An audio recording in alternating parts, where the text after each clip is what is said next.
My name is Sydney, as he said. I'm 14, and I am a firm believer in the impact of teacher-to-student relationships. I have been so blessed to have had the teachers that I've had, and I couldn't have asked for better. Over these 9 years, I've had some pretty incredible teachers, and I see a lot of them sitting here, and which is just incredibly wonderful. The first teacher that I want to talk about was nearly brand new to me this year, and that just shows how quickly that you can make a lasting impact on a student just very quickly. I live in Cochrane, Alberta, just a half hour west of Calgary, and every day I go to a regular high school as a regular high school student. I just graduated from middle school, and I'm almost finished my first year in grade 9 at Bow Valley High School.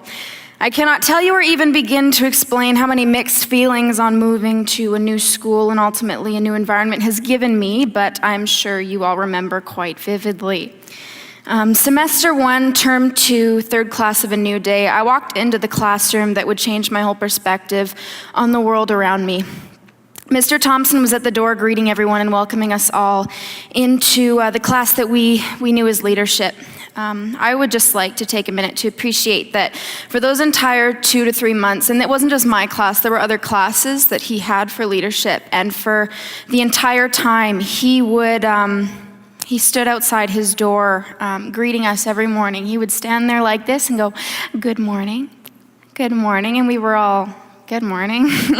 It grew on us, and it was really just a sense that he cared and was trying to establish that relationship with us, which I think is just a really special thing to have.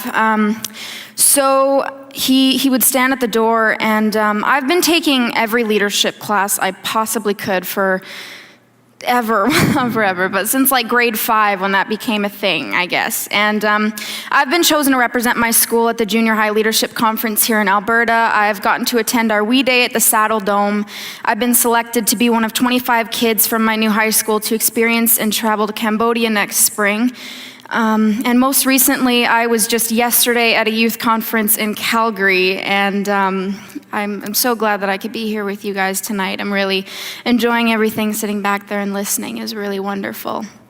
Leadership is something I've always valued in my life and worked to improve, but in the days I had with Mr. Thompson as my leadership teacher, he taught me how to simply change the lens I look through on my life. And I can't speak for the rest of my class, but through many independent and team activities, thought-provoking videos, guest speakers, and discussions, he taught me what it means to truly live my life to the fullest that I can at 14 years old. One of my favorite things that will stick with me for the rest of my life is a video he showed my class this year. This video was about how the average person uses the time they're given, and it went something like this. I did not bring the video. I kind of thought about that when he was with the pictures. I was like, that's a really good idea. I should do that next time. So I'll just start. On average, a person has roughly 28,835 days in their life. You may have more days in your life or less, but on average, this is the time that we have. It's your first day, a special day, but kind of rough on everyone else involved. Add 364 more, and you've got the first year of your life. Let's bring you to the first 15 years of your life, and that'll be about 5,475 days, which brings us to the threshold of adulthood. In that moment, these 23,360 days are the time we have left, and this is, on average, what we do with that time. We will be asleep for about 8,477 days, and if we're lucky, some of that time will be spent sleeping next to somebody we love. We'll be in the process of eating, drinking, or preparing food for about 1,635 days. We'll be at work, hopefully doing something satisfying for about 3,202 days, and 1,099 days will be spent commuting or traveling from place to place. We will be watching some form of television for a total of 2,676. days. And household activities such as chores and tending to our pets and shopping will take another 1,576 days. We care for the need and well-being of others, our friends and family, for about 564 days, and we'll spend 671 days bathing, grooming, and doing other bathroom-related activities. And another 720 days will go to community activities like religious or civic duties and charities or taking classes. After we remove all of these days, all we have is roughly 2,740 days. 2,740 days left for laughing, swimming, going on hikes, sending text messages, reading, checking Facebook, playing soccer, maybe even teaching yourself how to play the guitar. I missed it. I'm lost, I'm sorry, just give me a moment. What are you gonna do with this time? And think about how much time you've already used up. If you only had half of it, what would you do differently? What about half of that? How much time have you already spent worrying and not pursuing what you love? What if you just had one more day? What are you gonna do today? And then he ended the video, and I was like, I tried to kind of scan the room to see what was going on around me, and everybody was just, oh. I was like, yeah. So that left a mark on me for sure. And with my luck, there's probably about 20 math teachers in here still replaying everything I just said and checking to make sure my days actually add up. But all statistics aside, this video completely changed my life in the way that I view it. And in a short time, I've known Mr. Thompson. In the short time that he's known me, he's taught me more about myself than I've honestly ever known or cared to know. Through many videos like this one and many other eye-opening discussions, Mr. Thompson has successfully taught me what it means to be a leader, when to be a leader and when to take a step back to follow, how to strengthen my weaknesses, how to set goals and really follow through with them, how influential I can be, how to stay positive and problem solve, when to have courage to talk and have courage to listen, and most importantly, how necessary it is to take action for something that you feel passionately about. I can tell you after only spending a couple months with him and having leadership affect me that much, I'm definitely excited to be spending all of next year and future years continuing to take leadership and to grow that way. For those of you that don't know me, I am a country singer-songwriter. I have been doing this for about 5 years. I'm 14, I know. It's like, it's crazy. Wow. I'm just reflecting on that right now. But I have been blessed with so many amazing opportunities. I've gotten to play at, CCMAs here in Canada and, the Calgary Stampede, and I've won the Ponoka Stampede Talent Search, and I've got to play at Big Valley Jamboree. Like, I have so much support, and I don't know what to do with it all, but that's kind of where my dreams are taking me right now. And I'm originally from Beaver Lodge, but I also lived here in Grand Prairie and had the pleasure of being one of the first students to enter the doors of Derek Taylor School in September of 2007. Yeah, for sure. I went to school there from grade 1 to the middle of grade 4 when I moved in March and spent the other half of grade 4 in Cochrane. During my 3.5 years at Derek Taylor, there's no way I could ever complain about the incredible teachers that I had. When I was just in the lobby over there, I had 2 of my favorite teachers come up to me and they're just, "Oh my goodness, hello, how are you doing?" And I was just, "Hi." They're so wonderful, and they're exactly how I remember them to be, Mrs. Noski and Mrs. Petoskey. And Ms. Noski asked me, she said, "So what do you remember?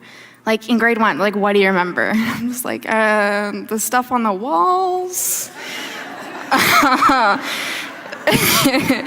So we did good. I had Mrs. Noski was my grade 1 teacher. She was Mrs. B at the time, and she is absolutely the sweetest person on the planet. I had grade 2 with Mr. Maya, and he was always very understanding and continuously challenged us in such a kind way. And in grade 3, I had Mrs. Petoskey, who was Miss K at the time, and which, by the way, you deserve credit for all of my math classes from grade 4 to grade 9, and I will tell you why. Mrs. Cogano, yes, I'm gonna say Cogano. Miss Cogano would write on the board, and we were learning our times tables. So she would go 3, 6, 9, 12, 15, 18, 20, 20.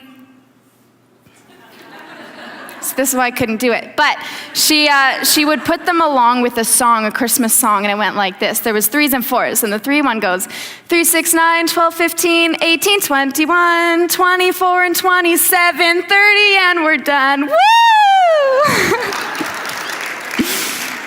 So thank you for that. Clearly, I absolutely loved these teachers to the moon and back, and I still do. But I want to tell you about one teacher in particular that believed a 10-year-old girl would change the world and made sure that she knew that. I was your typical elementary student, and I did everything a regular elementary kid would do. I got married at recess. I got told to shut my mouth quite often. I entered the talent show in grade 3, and I remember being on the brand new playground in grade 3 and telling all my friends about how badly I wanted this one teacher next year, and I was so excited about it for grade 4. And lucky for me, I did get him. Mr. McCracken was my 4th grade teacher, and I remember walking through his classroom door on the first day more than a happy camper. He would show us episodes of TV shows like The Bill Cosby Show and teach us something important to think about from every episode. Like I said, I had entered the talent show in grade 3. I was playing piano in front of the whole school, and clearly I loved every minute of it. It was wonderful. And it was a year later in grade 4 that Mr. McCracken told me that when he saw me in that talent show, he leaned over to another teacher and said that he had to have me in his class.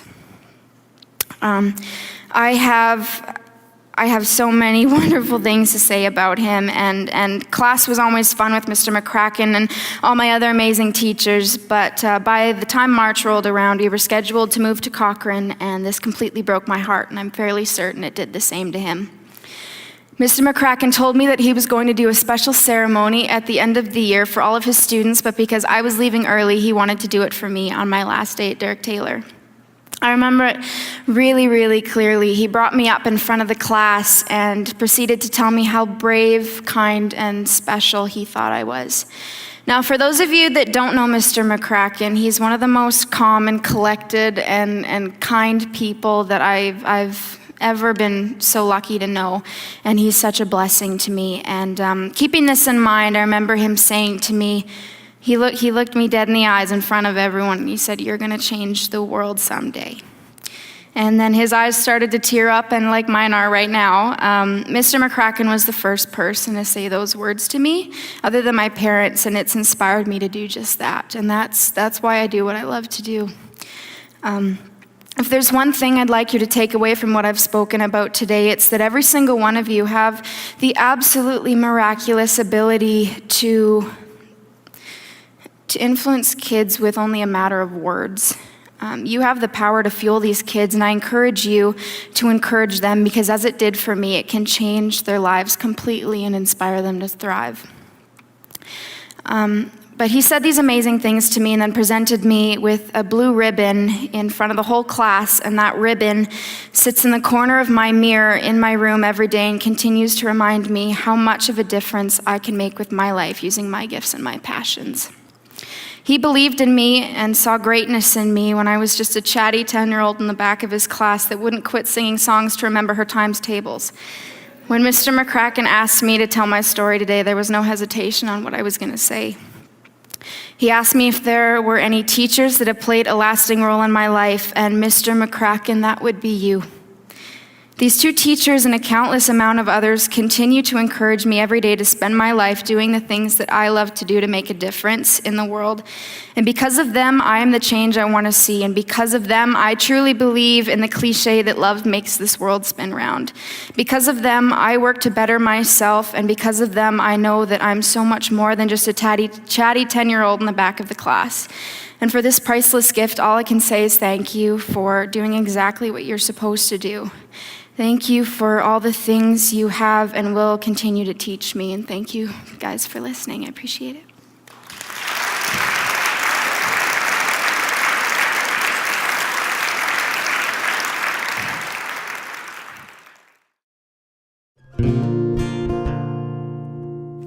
So as I said, I am a musician, I guess, technically, and I'm going to share with you guys a song that I actually got to write when I went down to Nashville in last March.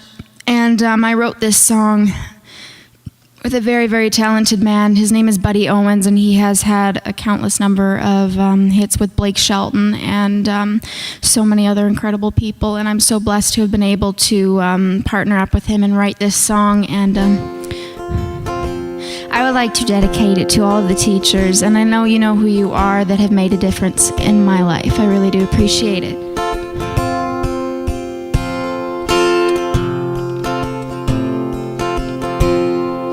I wrote down a bunch of pretty poetry, tried to come up with elegant lines, something that made my feelings so clear, but I just fell short every time.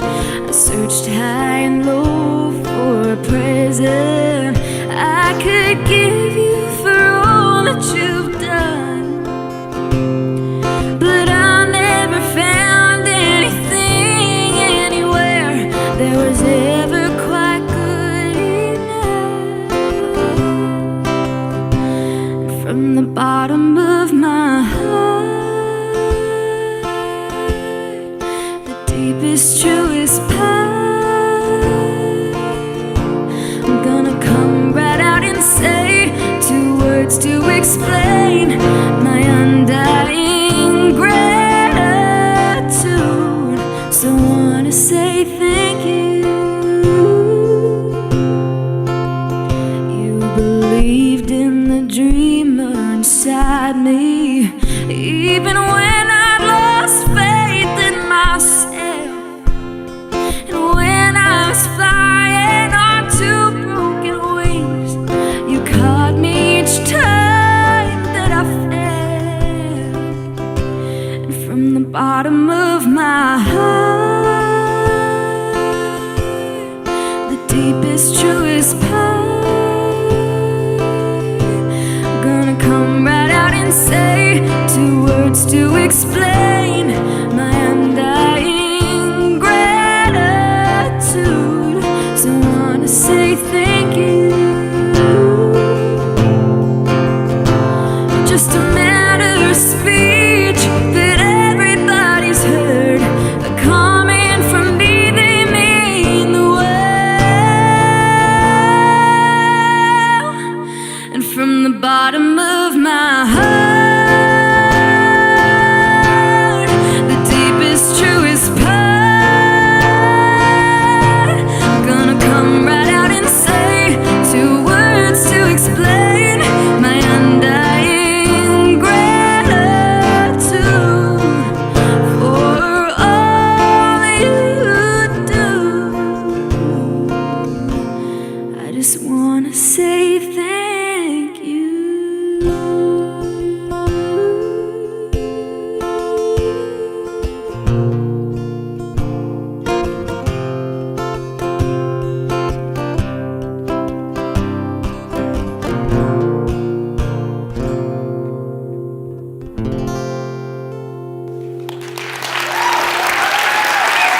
Thank you very much. I appreciate that.